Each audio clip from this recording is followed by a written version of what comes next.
Sir ಬೇಕೇ ಬೇಕು. ಎಲ್ಲಿಯವರೆಗೂ ಹೋರಾಟ ಶಿಕ್ಷಣ ಸಚಿವ ಧರ್ಮೇಂದ್ರ ಪ್ರಧಾನ್ ಅವರು ರಾಜೀನಾಮೆ. ಶಿಕ್ಷಣ ಸಚಿವ ಧರ್ಮೇಂದ್ರ ಪ್ರಧಾನ್ ಅವರು ರಾಜೀನಾಮೆ. ಮಕ್ಕಳಿಗೆ ಪರಿಹಾರವನ್ನು ಕೂಡ ಘೋಷಣೆ ಮಾಡಿಲ್ಲ ಕೇಂದ್ರ ಸರ್ಕಾರ. ಯಾಕಂದ್ರೆ ನೀವು ಕೂಡ ನಮಗೂ ಕೂಡ ಮಕ್ಕಳಿದ್ದಾವೆ.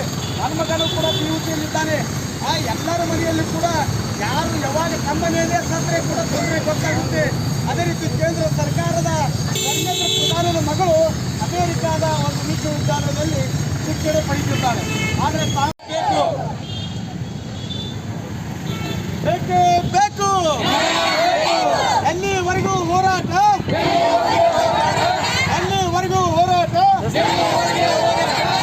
ಕೇಂದ್ರದ ಶಿಕ್ಷಣ ಸಚಿವ ರಾಜೀನಾಮೆ ಕೊಡಲೇಬೇಕು. ಕೇಂದ್ರದ ಶಿಕ್ಷಣ ಸಚಿವ ಧರ್ಮೇಂದ್ರ ಪ್ರಧಾನ್ ಅವರು ರಾಜೀನಾಮೆ ಕೊಡಲೇಬೇಕು. ಧಿಕ್ಕರಿಸಿ ಈ ಹೋರಾಟವನ್ನು ವಿರೋಧಿಸಿ ಅಲ್ಲಿ ಜೈಲಿನ ಪೊಲೀಸರ ನೆಪದಲ್ಲಿ ಕೆಲವು ಗುಂಡಾಗಳು ಆ ವಿದ್ಯಾರ್ಥಿಗಳ ಮೇಲೆ ಮನ ಬಂದಂತೆ ಹೊಡೆದಿತ್ತು. ನಾವೆಲ್ಲ ಸಾಮಾಜಿಕ ಜಾಲತಾಣಗಳಲ್ಲಿ ದೃಶ್ಯ ಮಾಧ್ಯಮಗಳಲ್ಲಿ ನೋಡಿ ನಮಗೆ ಕಣ್ಣಲ್ಲಿ ನೀರು ಬರ್ತಾ ಇದೆ ಬಂಧುಗಳೇ. ಯಾಕಂದರೆ ಈ ದೇಶದ ಯುವ ಶಕ್ತಿ ಇತಿಹಾಸದಲ್ಲಿ ಈ ಜಗತ್ತಿಗೆ ಸತ್ಯಾಗ್ರಹದ ಎಂಬ ಉದ್ದೇಶ ಹೋರಾಟವನ್ನು ಕೊಟ್ಟಂಥವರು ಮಹಾತ್ಮ ಗಾಂಧೀಜಿಯವರು. ಆ ಸ್ವಾತಂತ್ರ್ಯ ನಮ್ಮ ದೇಶಕ್ಕೆ ಯಾವ ರೀತಿ ಸಿಕ್ತು, ಅವರು ಉಪವಾಸ ಸತ್ಯಾಗ್ರಹ ಕೂಡ್ತಿದ್ರು. ಆ ಸತ್ಯಾಗ್ರಹವನ್ನು ಆಲಿಸಲು ಅಂದಿನ ಬ್ರಿಟಿಷ್ ಅಧಿಕಾರಿಗಳು ಬಂದು ಅವರ ಮನವಿಯನ್ನು ತೆಗೆದುಕೊಂಡು ನಮ್ಮ ದೇಶಕ್ಕೆ ಸ್ವಾತಂತ್ರ್ಯ ತಂದುಕೊಟ್ರು. ಆದರೆ ನಮ್ಮ ದೇಶದ ಒಬ್ಬ ವಿಜ್ಞಾನಿ ಸೋನಮ್ ವಾಂಗ್ಚುಕ್ ಎಂಬ ವಿಜ್ಞಾನಿ ಕಳೆದ 21 ದಿನಗಳಿಂದ ಆಮರಣ ಉಪವಾಸ, ಯಾವುದೇ ರೀತಿಯಿಂದ ಊಟ ಇಲ್ಲದೆ ಉಪವಾಸ ಕೂತರೆ ಅಂಥವರನ್ನು ಯಾವುದೋ ಕಾರಣವಿಲ್ಲದೆ ಬೆಳಗ್ಗೆ ಬಂದು ಅವರನ್ನು ಎತ್ತಿಕೊಂಡು ಹೋಗಿ ಈ ಸತ್ಯಾಗ್ರಹವನ್ನು ದಮನ ಮಾಡುವಂಥ ಕಾರ್ಯ ಕೇಂದ್ರ ಸರ್ಕಾರ ಮಾಡ್ತಾ ಇದೆ. ಅಂದರೆ ಹೋರಾಟ ಈ ದೇಶದಲ್ಲಿ ಮಾಡಬಾರ್ದ, ಪ್ರಜಾಪ್ರಭುತ್ವ ಉಳಿಬಾರ್ದ, ಡಾಕ್ಟರ್ BR ಅಂಬೇಡ್ಕರ್ ಅವರು ಹಾಕಿಕೊಟ್ಟಂಥ ಸಂವಿಧಾನದ ಮೇಲೆ ನಾವು ನೀವೆಲ್ಲ ನಿಂತಿದ್ದೇವೆ. ಇಲ್ಲಿ ಎಲ್ಲರಿಗೂ ಸರಿಸಮಾನವಾದಂಥ ನಾವು ಹೇಳ್ತೇವೆ, ಸರಿಸಮಾನ ಶಿಕ್ಷಣ ಸಿಗಬೇಕು, ಎಲ್ಲರಿಗೂ ಸರಿಸಮಾನವಾದಂಥ ವೈದ್ಯಕ ಶೀಟಗಳನ್ನು ಹಂಚಬೇಕೆಂಬುದು ಮಹತ್ವಾಕಾಂಕ್ಷೆ ಯೋಜನೆಯಾಗಿದೆ.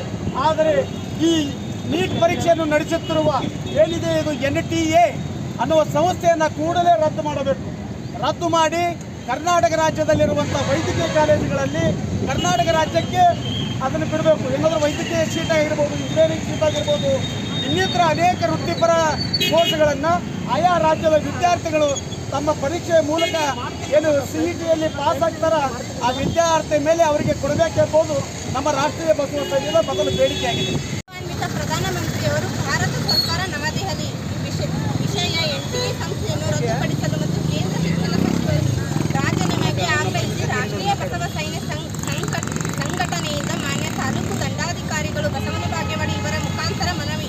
ಗೌರವಾನ್ವಿತ ಪ್ರಧಾನಮಂತ್ರಿಗಳು ಮೇಲ್ಕಂಡ ವಿಷಯಕ್ಕೆ ಸಂಬಂಧಿಸಿದಂತೆ ದೇಶದ ಲಕ್ಷಾಂತರ ವಿದ್ಯಾರ್ಥಿಗಳ ಭವಿಷ್ಯ ಮತ್ತು ಶಿಕ್ಷಣ ಕ್ಷೇತ್ರದ ಪಾರದರ್ಶಕತೆಯನ್ನು ರಕ್ಷಿಸುವ ದೃಷ್ಟಿಯಿಂದ ರಾಷ್ಟ್ರೀಯ ಬಸವ ಸೈನ್ಯ ಸಂಘಟನೆಯು ಈ ಕೆಳಗಿನ ಪ್ರಮುಖ ಬೇಡಿಕೆಯನ್ನು ಸರ್ಕಾರದ ಮುಂದೆ ತರಲು ಬಯಸುತ್ತದೆ. NTA ನ್ಯಾಷನಲ್ ಟೆಸ್ಟಿಂಗ್ ಏಜೆನ್ಸಿ ರದ್ದತಿ, ರಾಷ್ಟ್ರೀಯ ಪರೀಕ್ಷಾ ಏಜೆನ್ಸಿಯು ನಡೆಸುವ ಮೂಲಕ ಪ್ರಮುಖ ಸ್ಪರ್ಧಾತ್ಮಕ ಪರೀಕ್ಷೆಗಳಲ್ಲಿ ನಿರಂತರವಾಗಿ ನಡೆಯುತ್ತಿರುವ ಅಕ್ರಮಗಳು, ಪ್ರಶ್ನೆ ಪತ್ರಿಕೆ ಸೋರಿಕೆ ಮತ್ತು ಗೊಂದಲಗಳಿಂದಾಗಿ ದೇಶದ ಲಕ್ಷಾಂತರ ಪ್ರತಿಭಾವಂತ ವಿದ್ಯಾರ್ಥಿಗಳ ಭವಿಷ್ಯ ಕತ್ತಲಿಗೆ ತಳ್ಳಲ್ಪಟ್ಟಿದೆ. ಹೀಗಾಗಿ ತಕ್ಷಣವೇ NTA ಸಂಸ್ಥೆಯನ್ನು ರದ್ದುಗೊಳಿಸಿ ಪರೀಕ್ಷಾ ವ್ಯವಸ್ಥೆಯಲ್ಲಿ ಸಂಪೂರ್ಣ ಪಾರದರ್ಶಕತೆಯನ್ನು ತರಬೇಕು. ಮಾಡ್ಕೊಂಡ್ರು ಪಾಲಕರು ಭಾಳ ಪ್ರತಿಷ್ಠಿತ ಕಾಲೇಜಿನಲ್ಲಿ ಇಟ್ಟಿದ್ರು. ಯಾಕಂದ್ರೆ ಒಂದೊಂದ್ಸಲ ಇವತ್ತು ಓದಿದ್ದು ನಾಳೆ ನೆನಪು ಬರಲ್ಲ. ಹಾಗಾಗಿ ಮಕ್ಕಳು ಪ್ರಿಪೇರ್ ಮಾಡಿರ್ತಾವೆ. 2 ತಿಂಗಳಲ್ಲಿ ಮೋಸ ಮಾಡಿದಾಗ ಅಂಥ ಪ್ರತಿಷ್ಠಿತ ಸಂಸ್ಥೆಗಳನ್ನು ನಡೆಸ್ತಾ ಇದ್ದೇವೆ. ನೀಟ್ ಎಕ್ಸಾಮನ್ನು ಅದನ್ನು ರದ್ದುಗೊಳಿಸಬೇಕು. ಮುಂದಿನ ದಿನಮಾನದಲ್ಲಿ ಎಲ್ಲ ದೇಶಾದ್ಯಂತ ಒಂದೇ ಸಂಸ್ಥೆ ಕೈಯಲ್ಲಿ ಕೊಟ್ಟು ಮತ್ತು ನಮ್ಮ ಏನು ಭ್ರಷ್ಟ BJP ಸರ್ಕಾರ ಈ ಸಂಸ್ಥೆಗಳನ್ನು ಮೇಂಟೈನ್ ಮಾಡ್ತಾ ಇದೆ, ಇವುಗಳನ್ನೆಲ್ಲ ನಿರ್ವಹಿಸ್ತಾ ಇದೆ.